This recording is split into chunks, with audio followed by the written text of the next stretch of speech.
Here we're looking at GLD. We are seeing it on the weekly chart. It is up today, and it's doing pretty well. But let's go. We're going to change this over to the weekly.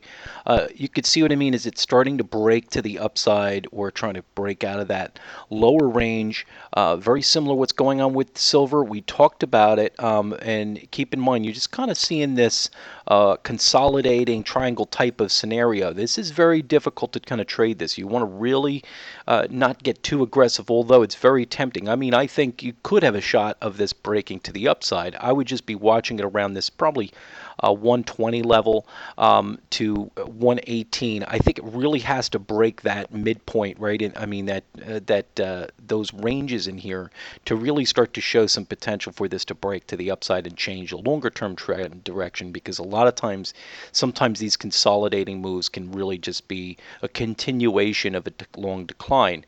Now, that being said, we have had a long decline on this. I just don't know if it has been long enough here. This is one of the sometimes the trickiest aspect of work here, is because you don't want to get too aggressive too soon. I mean, as you see what we're looking at in the longer term picture, that that this has had a pretty good run, and where you could see this really having a very, very big move.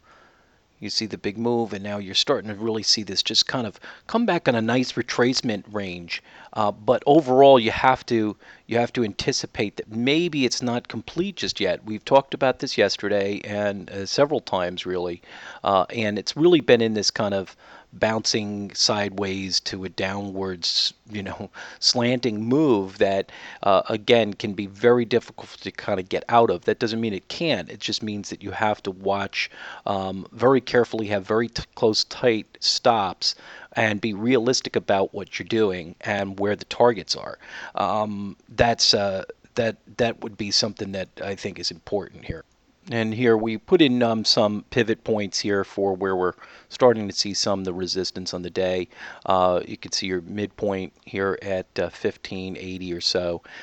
And so it seems like it's taking a pretty nice little bounce there, but look at it in proportion to the prior move. So it's very, very similar in action, and then you see the long drawn out action, and you see it's almost in proportion. So what you want to watch for is this to potentially start in a weaken at the 118 level. I think that would be, if you're going to see it go anywhere and weaken there, it would probably be there, and you could start to see this try to retest the 116 level. Any break there, I think we see this go deeper.